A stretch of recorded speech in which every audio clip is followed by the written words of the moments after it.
Posé. Adla, s'il vous plaît. La presse a parlé hier de 4 explosions dans la ville de Smara. Est-ce que vous aurez plus d'informations sur les responsables? Effectivement,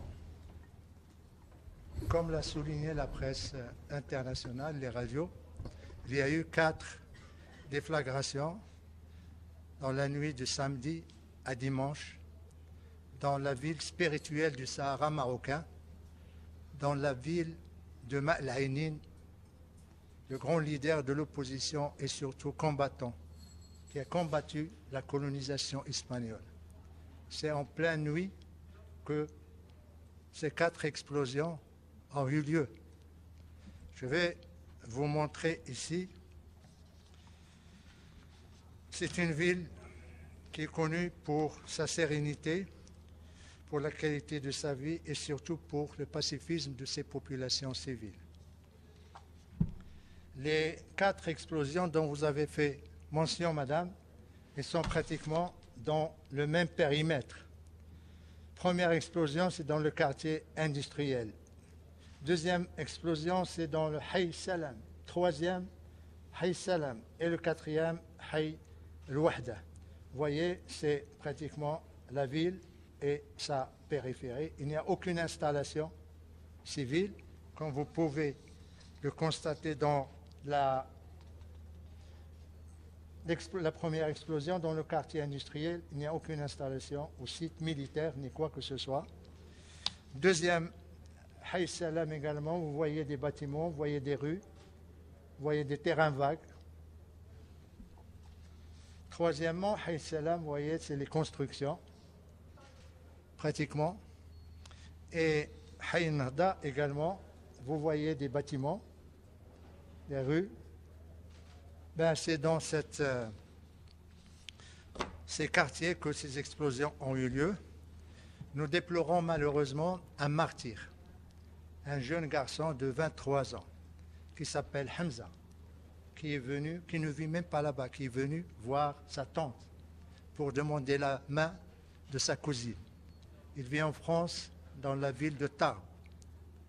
Il est venu avec sa mère pour construire un avenir avec la femme de son cœur ou la fille de son cœur. Malheureusement, le destin on a décidé autrement, ou je dirais ceux qui ont organisé, perpétré ces explosions lâches, ignobles, on a décidé autrement. Nous déplorons également 3 blessés, dont 2 dans un état grave et qui se trouvent encore aux urgences à l'hôpital militaire de Laayoune. Immédiatement après ces explosions, qui ont eu lieu pratiquement vers minuit, minuit 30, la MINURSO a été avisée. Et comme vous le savez, la MINURSO a également des postes d'observation à Smara. Ils sont venus immédiatement. Ils ont constaté que les explosions ont eu lieu dans des quartiers civils, des maisons civiles, un mort et des blessés civils. Et bien sûr, ils vont faire leur rapport au quartier, ici le headquarter, au secrétariat de l'ONU. Et bien sûr, le Conseil de sécurité sera saisi par ce rapport. Les autorités marocaines, de leur côté, ils ont demandé à ce qu'il y ait, à travers le procureur général, auprès de la cour d'appel de Laayoune, qui a demandé à ce qu'on diligente, la police judiciaire de diligenter une enquête afin de vérifier ou d'identifier les détails scientifiques, mais également balistiques de ces explosions. Le Maroc est un pays légaliste. Pour le moment, nous sommes dans la phase de l'enquête, de la collecte d'informations. Nous n'accusons personne parce que tout simplement, nous attendons les résultats probants de cette enquête. À ce moment-là, nous agirons. Mais nous ne pouvons pas ignorer qu'il y a un faisceau d'indices qui sont là également probants. Les faisceaux d'indices Il n'y a pas un, il n'y a pas deux, il n'y a pas trois, il y en a plusieurs, et qui versent pratiquement vers la même direction, qui s'est prononcée elle-même. Le premier indice, c'est le communiqué qui a été publié par le groupe séparatiste armé, le Polisario. C'est le communiqué 901, où il est dit que, là j'ai le communiqué en français, où il est dit que c'est ce qu'ils appellent l'armée de libération sahraoui a ciblé 3 régions. Le Mehbes, Smara, Farsiya. Smara, il parle de l'explosion et de projectiles qu'ils ont lancés dans la nuit de samedi à dimanche. Premier indice. Et là, c'est un communiqué officiel du Polisario.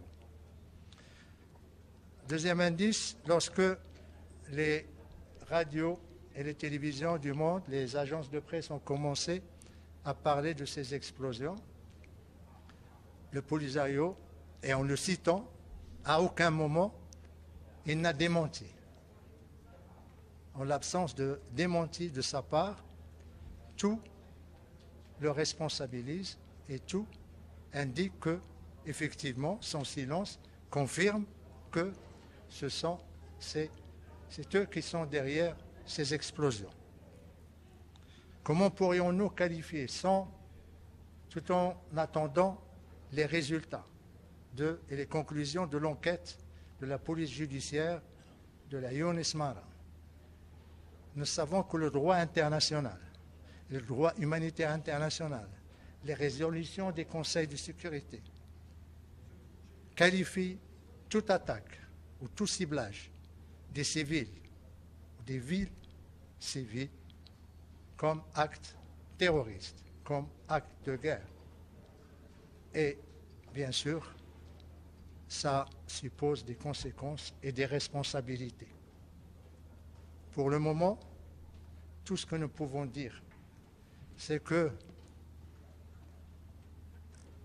ces attaques ou ces explosions, cette victime innocente, que j'appellerai Shahid, qui a attristé tout le Maroc, ne resteront pas impunis.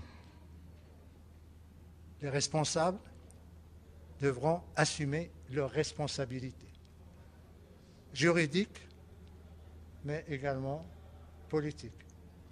Pas seulement ceux qui ont perpétré ces attaques, mais ceux également qui sont derrière eux, ceux qui les abritent, ceux qui leur fournissent les missiles ou les katyushas ou les mortiers. Parce que tout simplement, quand il y a une déflagration, ça laisse des traces. Ça laisse parfois des indices techniques de l'origine qui va permettre au Maroc la traçabilité de l'explosif et la traçabilité du missile, du katyusha ou du mortier. À ce moment-là, le Maroc prendra les décisions qui s'imposeront et tirera les conséquences et les conclusions qui s'imposent.